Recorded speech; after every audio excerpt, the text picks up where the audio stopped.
Hello there, friends. Welcome back. You know, it's been over a year since we talked about any vinyl.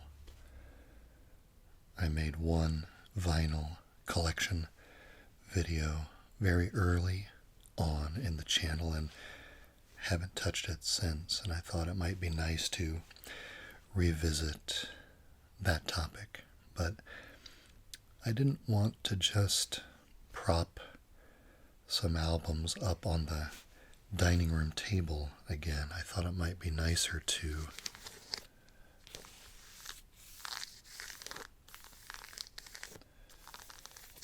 change venues, as it were, and come in here into the living room where the turntable is.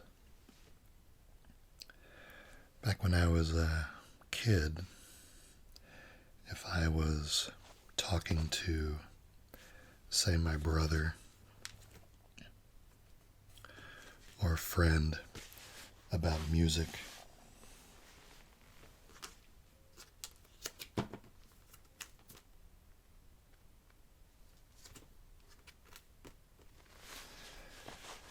we might end up in a setting very much like this, just sitting cross-legged on the floor, pulling albums out of the stacks and passing them between each other. Ideally, you would do that with a turntable nearby so that you could throw some vinyl up there and let your friend listen to the newest, coolest thing that you found. And vinyl was very tactile. You would pass it back and forth. Hey, have you heard this? Have you seen this?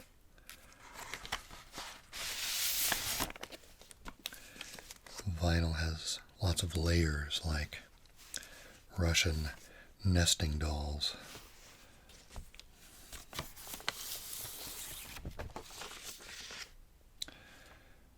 And you would handle it and you would talk about it.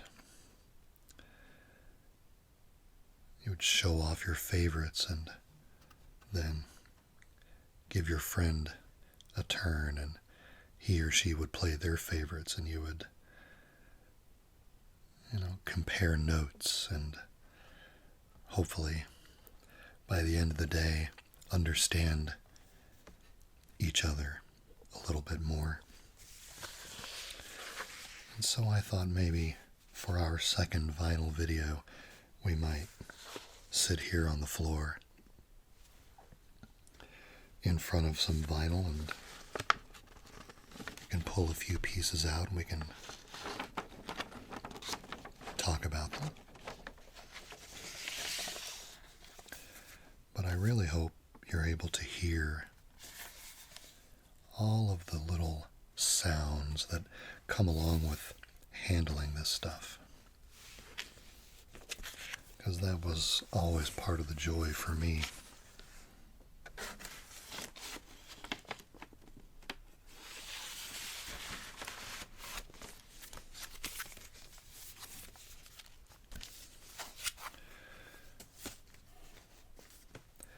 The other thing I wanted to do a little bit differently is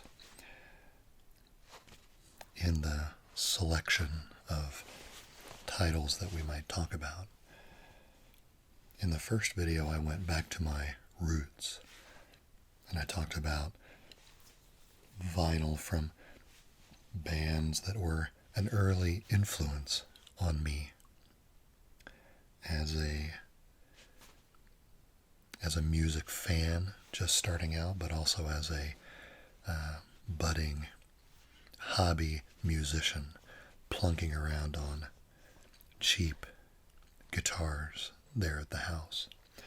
But Today, I think I'd like to approach the topic from the opposite angle and look at some newer albums or some modern vinyl. None of these are like new. They're probably all from the 2011, 12, 13 range. But the point is that they're produced in the current musical environment that is so dominated by digital and streaming. So in these days where vinyl is such a small, tiny fraction of the market, how do the bands and the record companies do when producing vinyl these days? Does the packaging still give us all the information that it used to? Do they still take it seriously as a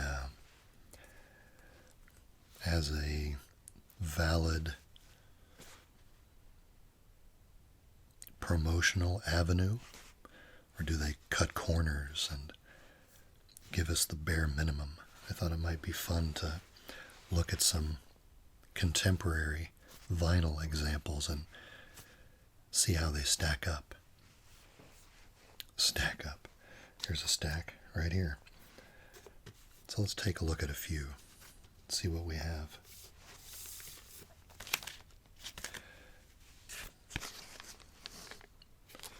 And I'll take these out of the sleeve as well so they don't glare too much. So here's the first one. It's from a musician named Pokey Lafarge, as you can see here. You know, one of the big things that vinyl is good for, this larger format, is initial stylistic impressions. And it's always nice when you have some decisions made on the very front cover that give you an idea of what you might be getting into when you're looking for an artist and imagining what their music might be like. Now, I'm cheating a little bit because I already know what Pokey Lafarge's music is all about, but hopefully you're getting a very kind of a old school, almost turn of the century vibe from this picture. And that would be exactly right. There's a very 1920s kind of street musician vibe about this material, and I think they do a great job of tying in visually what they're all about as well. A few years ago, I was watching a bunch of those NPR Tiny Desk concert videos on TV, just going from one to the next, just looking for new artists. And I saw the Tiny Desk concert for Pokey Lafarge and his combo called the South City 3. And I was completely blown away. You had a gentleman playing washboard. You had Pokey and his guitar and an upright bass and another guitar. Just fantastic. Just a great old school Americana vibe. Give a very turn of the century. I mean, it's mostly original material with some older covers, but the vintage flavor I just responded to so strongly. And I went kind of crazy for Pogie Lafarge for a few years and bought a bunch of his stuff and saw him in concert. But when we consider the vinyl as a package, let's see what we have.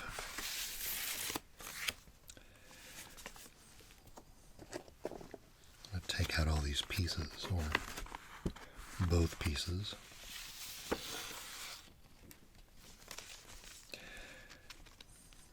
Now, in this case, they went with a completely blank record sleeve.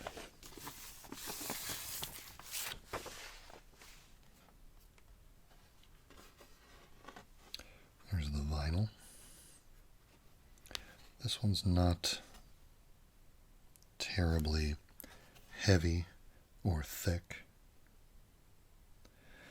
and I don't remember it being terribly flat either. I think there might be a warp in this one. Quality control with new vinyl is an issue sometimes,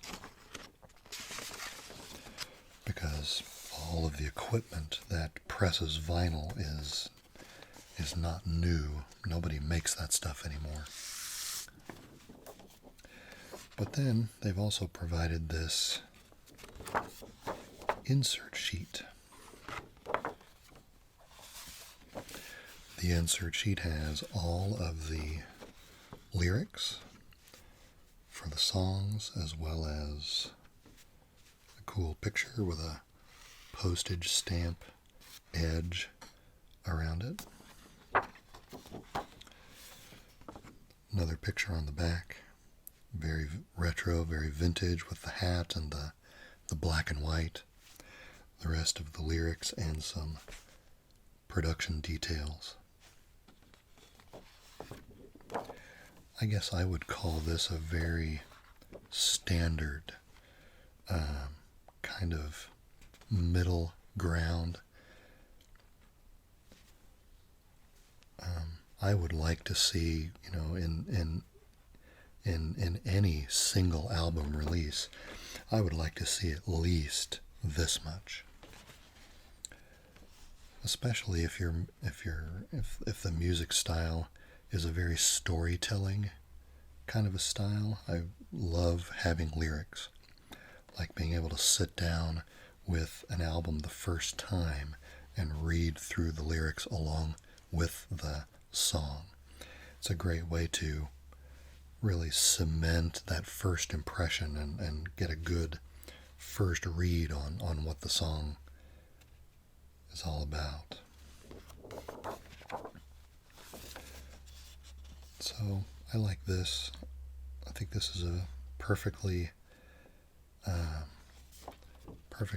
suitable and engaging collection of information.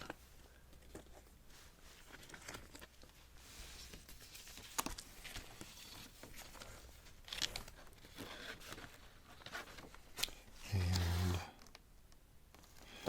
another thing you'll find in modern vinyl is a download code. Very, very often you'll have a download code so that you can download digital copies of the songs in case you want to take the songs into your car or load them onto your computer, whatever you might like to do, so that you're not restricted to just playing on a turntable.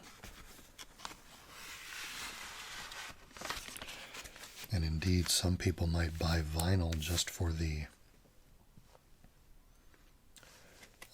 large format and the collector's appeal, but may use the download code to actually listen to the music. I would assume that's fairly common.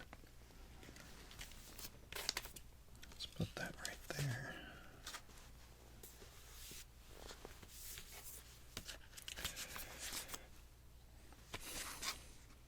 So this, another example. This is a solo album from Glenn Hansard. This is called Rhythm and Repose.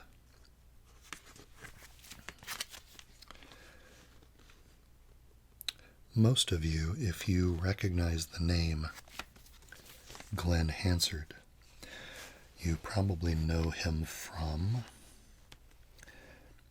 a little independent Irish movie that was made a few years ago called Once. It was a small movie about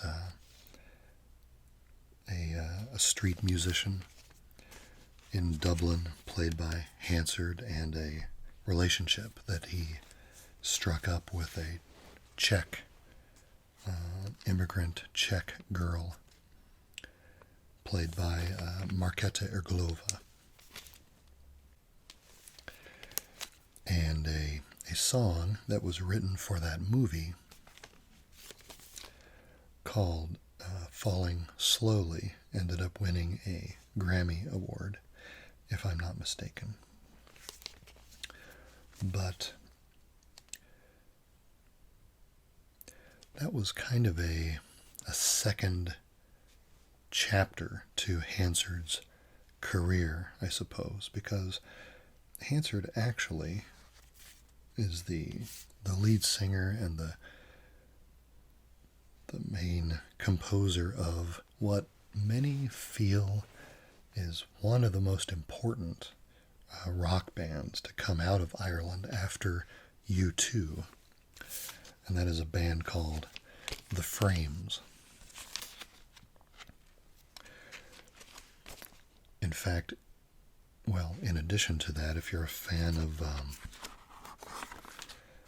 music movies at all, and remember a movie called The Commitments by Alan Parker, Glenn Hansard was the guy that played the guitar player, the red-headed guitar player in The Commitments, called Outspan Foster. So he started showing up on people's radar way back then. So this album features a great painting of Hansard on the front, song titles on the back.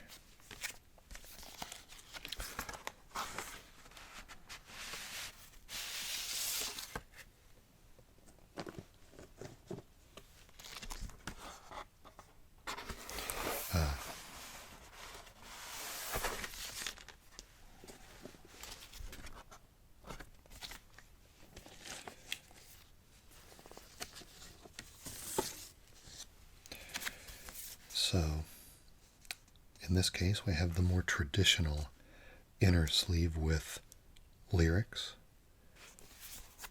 on the sleeve, song titles, lyrics, musician details about who played what. We have some production details over here.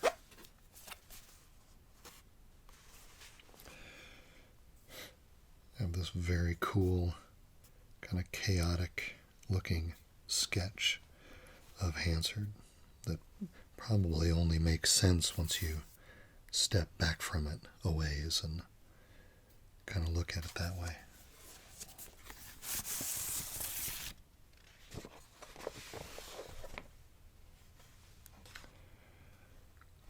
Vinyl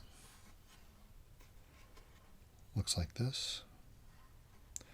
I would also call this a fairly standard weight vinyl. Kind of a brown, subtle center label with your standard stuff, artist name, title of the album, and song titles.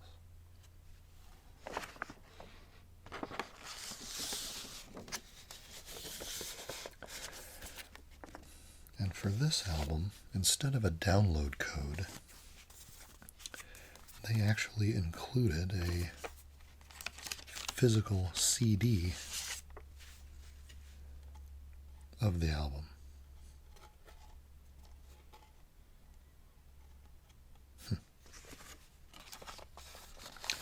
Rather than a download code. That's another way to do it.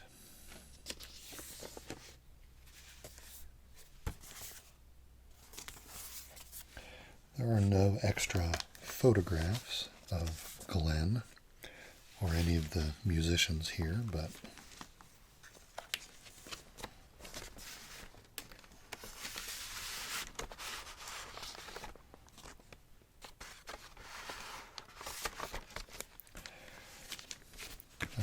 I generally think this painting certainly makes up for the lack of photographs. If you have ever seen Hansard, you know that he's got a very, very expressive face, and particularly the eyes. If you've ever watched videos of Hansard perform, so much emotion in his storytelling comes out of this part of the face right here. Eyebrows and forehead on this guy are out of this world. He can literally perform out of every part of his body, the guitar and the face. And this painting does a great job of capturing a very pensive look, so it does a good job.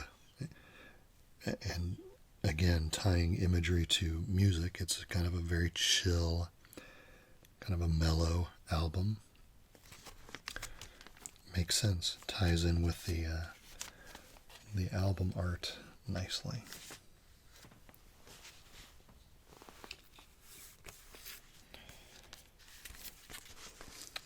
Here we have Adele. Everybody knows Adele. This is her 21 album.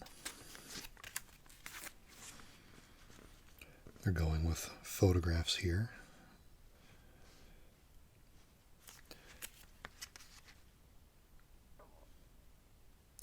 Black and white on the front and back. We've got the song listing here. You can see the little gap here to show that we've got two sides of vinyl, and they've got A1, A2, A3, and then B1, B2, B3. So they do a nice job of indicating what songs are on what side of the vinyl.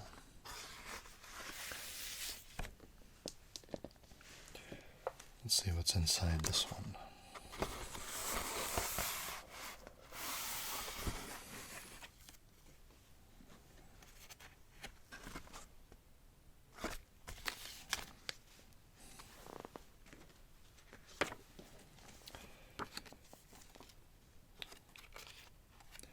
A sheet with the download code. We've seen that before.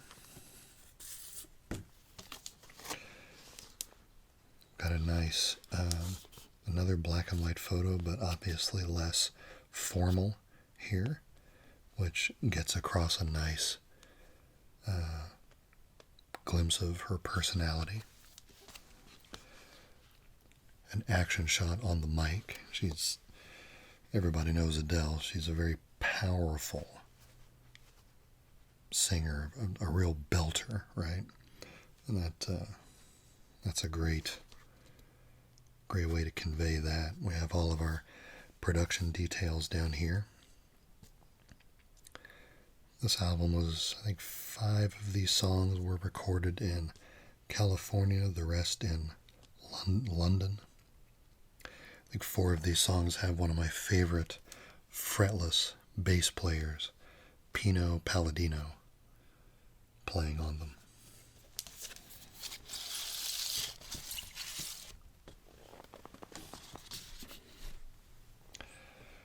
Now, in contrast to the first 2 albums we considered, this is a very substantial piece of vinyl. This guy is heavy.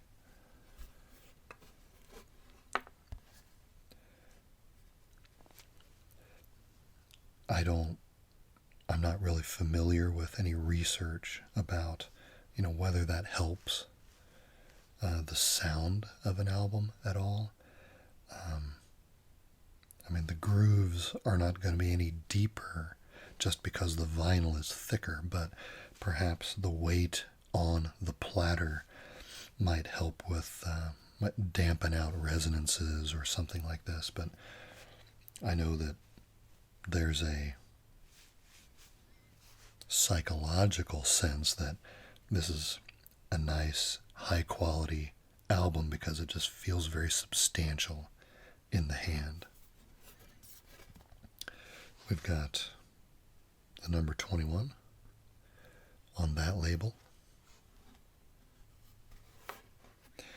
And then we have all of the song titles on the other side, and the two lists say that side and this side. And then the A numbers and the B numbers, like they did on the back cover.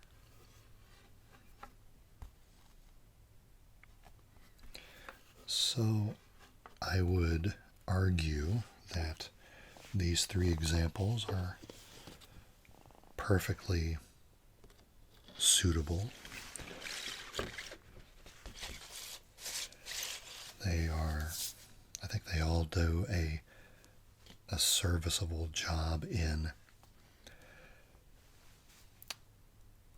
delivering the kind of extra content that you really want to have as a vinyl listener. The music will generally speak for itself, so a guy like me would look to the packaging, the cover and the inner sleeve for context. You want to see the artists, you want to read the names, you want to understand a bit more of the personality of the artist or the band, and that comes through in all of the information that comes with the music. I would have loved to have lyrics. The Adele album doesn't have lyrics, but otherwise it's perfectly fine.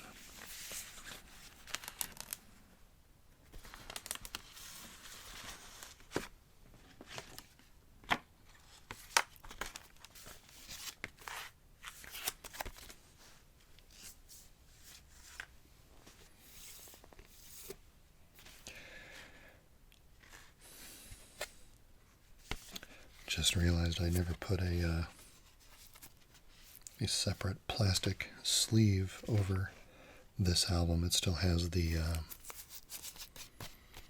shrink wrap from the store. But this is, obviously, you can read. This is Night Visions by Imagine Dragons. This is their debut album, 2012, I think. Yes, this is the one with Radioactive on it. Everybody's heard that song.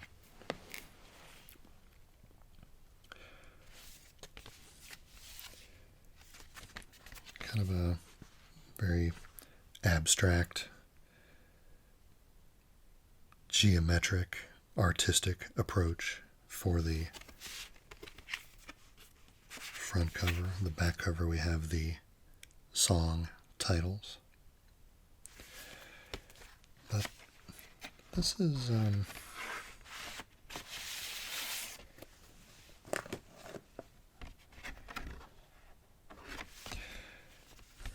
so this is an example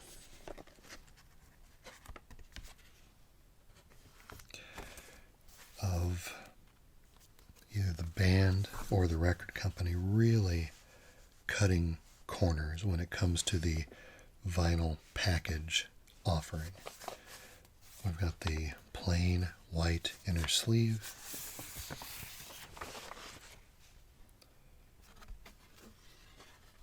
standard weight vinyl.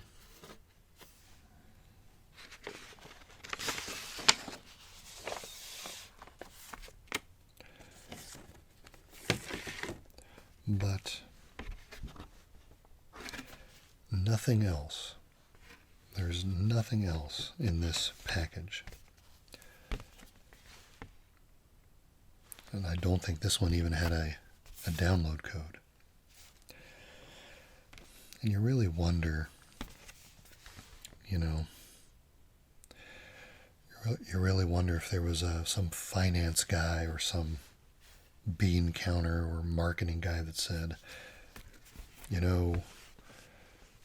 I hear vinyl is making a comeback. Maybe we ought to print a few copies of the vinyl and have that available, but let's not make it too fancy. We don't want to sink too much budget there in case they don't sell. This just has the feeling of, if I was an Imagine Dragons fan but also a big vinyl fan, I would feel I would not feel very valued by this product. All of the things that I would use an album for when I was young, to sit there and kind of absorb the context, get to know the band better and all this stuff. I could not do any of that with this product. This is less than the bare minimum in my mind. Now, one thing you'll notice is that on the back cover, they give a link to the band's website. And so perhaps that was the thinking, right? They were thinking that everything you want to know about the band, you would find out on the website anyway, so why work too hard to really beef up the packaging on this vinyl, right? And I suppose many people probably did just that, but I find this a fairly disappointing offering.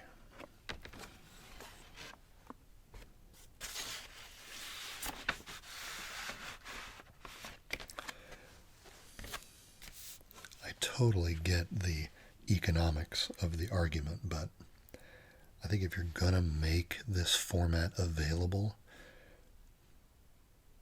listeners who choose this route should be just as valued as anyone else, and they deserve to have a more immersive experience.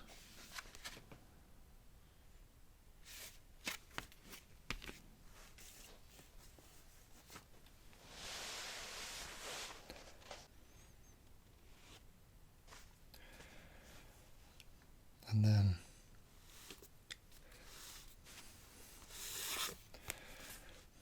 the last one we'll look at in our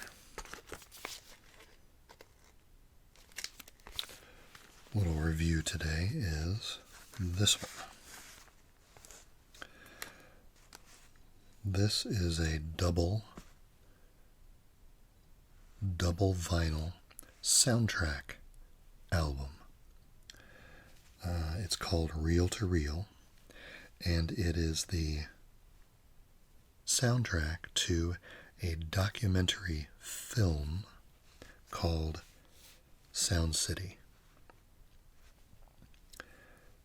Sound City was a recording studio in, I think, the Van Nuys area of California from the early 70s through, I shouldn't quote the end date. I know they were through the 90s for sure, and into the 2000s, I believe, but a lot of famous albums recorded in this studio including the first album from Nirvana. And the drummer in Nirvana is Dave Grohl, who of course went on to form the Foo Fighters. And when the Sound City studio finally closed its doors, Dave Grohl bought the recording console that the studio used, because as it turned out, it was a somewhat special recording console, and not too many of them were made, and it was known for a great warm analog sound. And Dave Grohl bought that mixing board and installed it in his huge home studio. Then he proceeded to make this documentary about not only that board, but the studio, all the years of Sound City, and then brought a lot of musicians to his studio that had recorded albums at Sound City, and they wrote and recorded a bunch of new music on that mixing board and created this album. Now, I put this album at the end of the list, and I specifically put it after that Imagine Dragons album because I want to show an example of a vinyl package that is kind of the opposite end of the spectrum. And we could talk about why that is in a little bit, but we'll look at some of the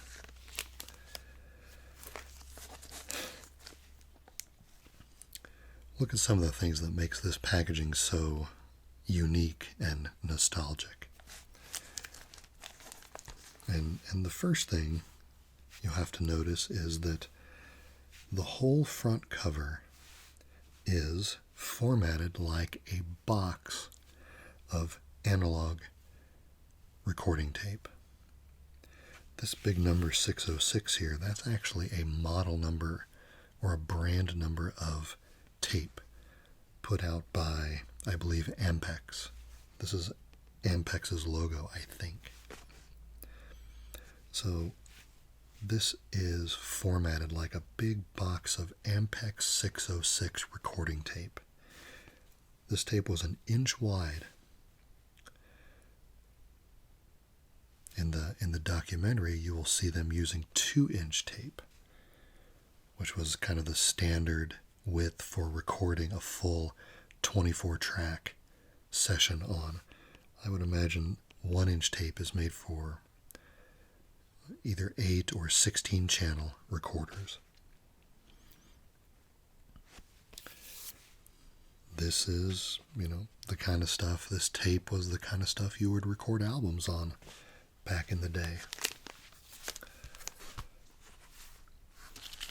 And then the back cover is exactly like the label that would be on the back of a box of this recording tape. Magnetic recording tape.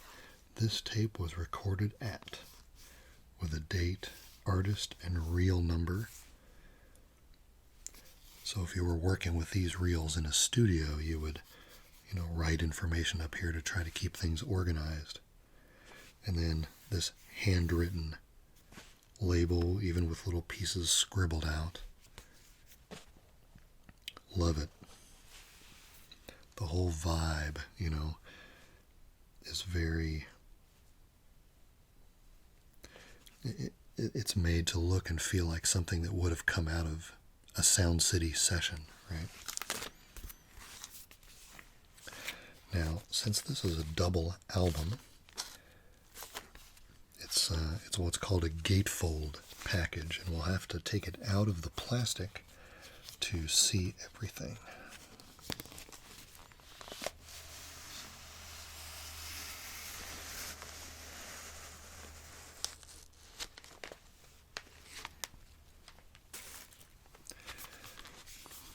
I don't know how apparent it was with the plastic on, but there's even like a stain, like somebody put a coffee cup or something right in the middle of that box.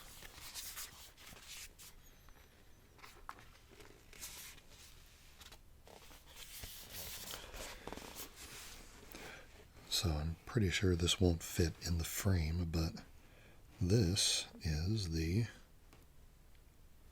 console that Sound City used.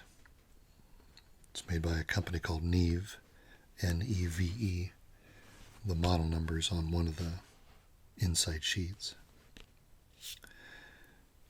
This is the board that Dave Grohl bought and had disassembled and reassembled in his home studio.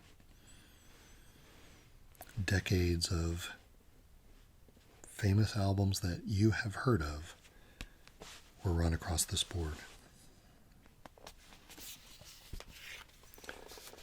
So let's see what's on the inside. We'll do one side at a time.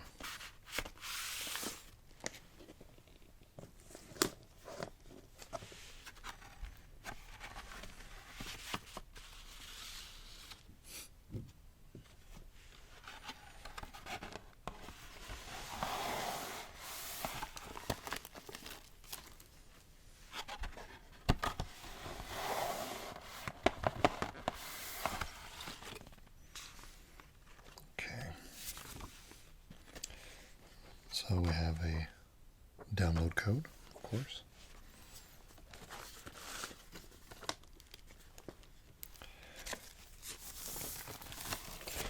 We have the generic sleeve. This is very heavy as well. That's probably 180 gram vinyl. We've got the handwritten song titles here, which I love. Carrying through with the graphic and color motif from the box of Ampex 606. It even says 606 here. Actually, Dave Grohl named his home studio 606 Studios after the tape. This has the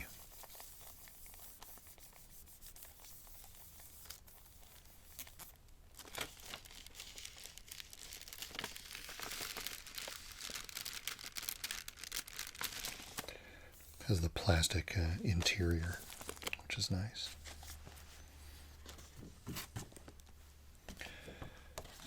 And then they've got an artwork inner sleeve.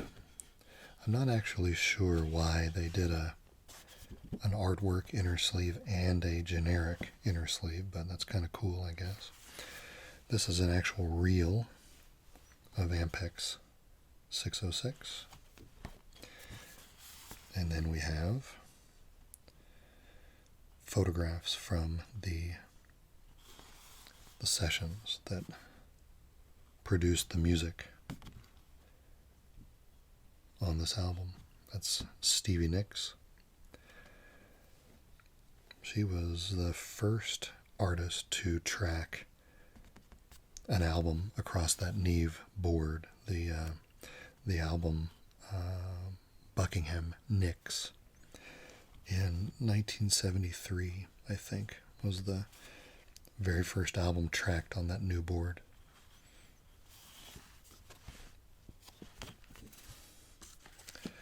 So that's one side.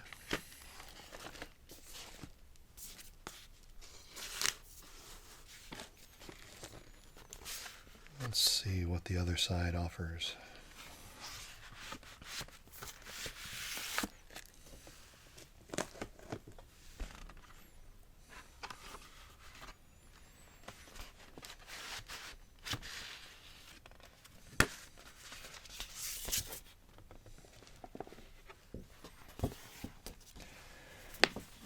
We've got another sleeve with artwork.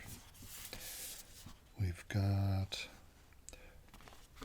songwriting and musician notes on all the songs, and then we've got production details here with the note that says, all songs recorded at Studio 606 on the Neve 8028 console. And then another shot, or another collection of shots, including a nice shot of the main tracking room, and as well as Sir Paul McCartney, who recorded one song for these sessions.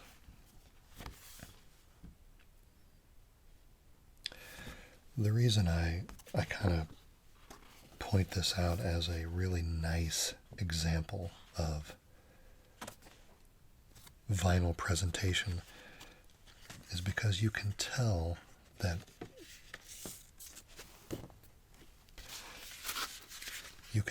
how passionate Dave Grohl is about this particular topic, this board, this studio. You can tell that he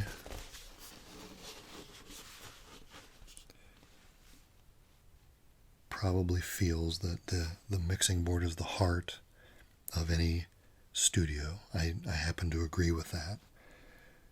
And his passion to make sure this board did not show up in just a museum someplace, but instead would go someplace where it would be actively used, is probably indicative of his feeling that, and I'm speculating here, but his feeling that the board picks up perhaps a nearly spiritual energy from all the creative souls that have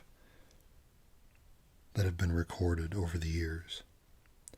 That it picks up some sort of intrinsic abstract value because all of the work that was produced, all of the listeners that were touched by music that went through this board. And on some level, I tend to agree with that. I tend to think the same. So he took it as a very personal and probably to him nearly sacred mission to save this board and make sure it continues to be in use. And so that's the story he wanted to tell in his documentary movie, which I recommend that you watch if you're a music fan at all. And he continues that story here on the soundtrack album, and you can just tell from the way he approached this packaging that it was very personal to him. And he's trying to bring us, as the listener, into that story somewhat by pointing us towards the documentary, of course, but then also giving us this companion soundtrack, giving us all new music made on that same board. And, it's not that the songs on this album are all uniformly amazing. It's hit and miss, as it would be when you've got a collection of artists and you're writing things more or less on the fly, composing in the studio, but that's not the point. The point is that he was on a mission, and you definitely get the sense of that mission from the attention to detail that he put into the vinyl. And given my perspective and my context, where I came from as a music listener, I appreciate this kind of approach very, very much.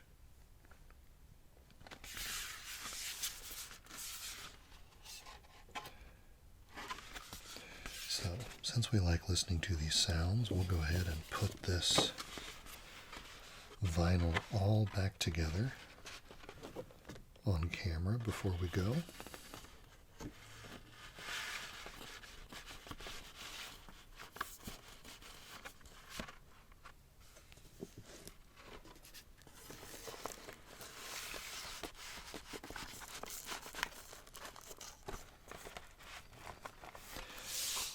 if you'll permit me to go back while I'm doing this,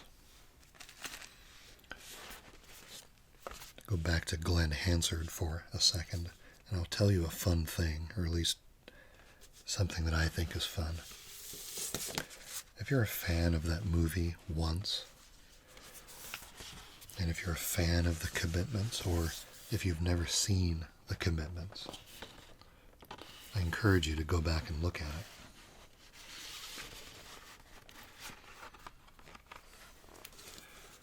In The Commitments, Glenn Hansard plays the guitar player for the band, and at the end of the movie,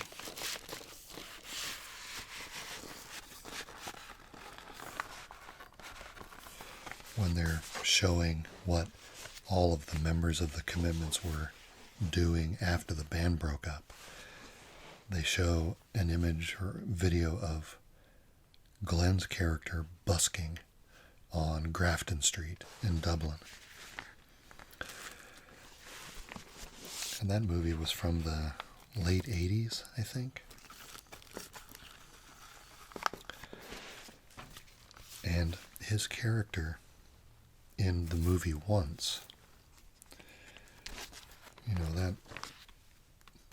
that film was also based a lot on Grafton Street in Dublin, and Glenn's character was a guitar player, and he's still busking on the street, and he's helping his dad in his dad's little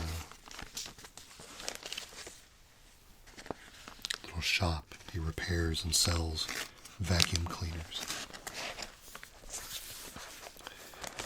And Glenn's character, helps his dad, and he busks on the street in the hopes of, one day recording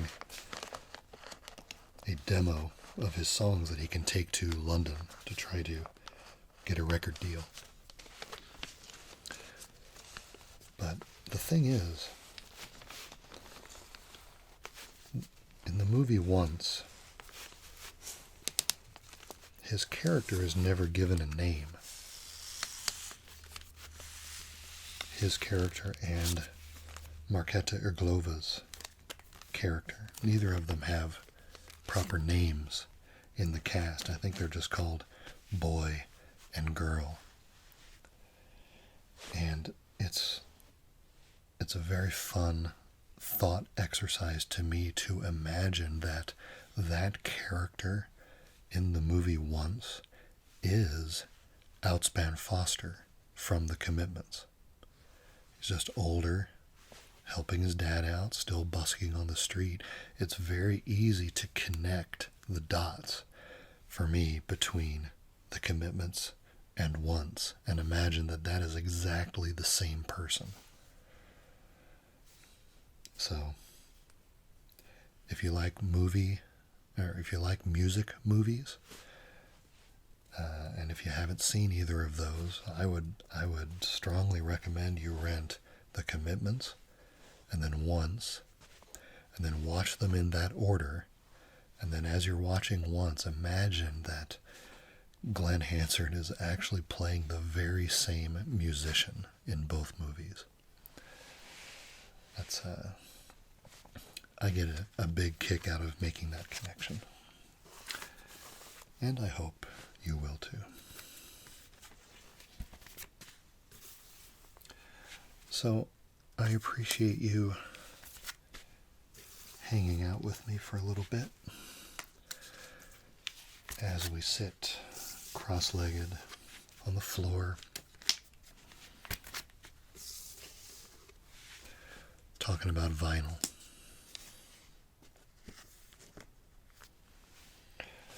I always appreciate it when we get to spend a little bit of time together like this. And I hope you've enjoyed it. So, please take care of yourselves, and I can't wait to see you again next time. Bye-bye, everybody.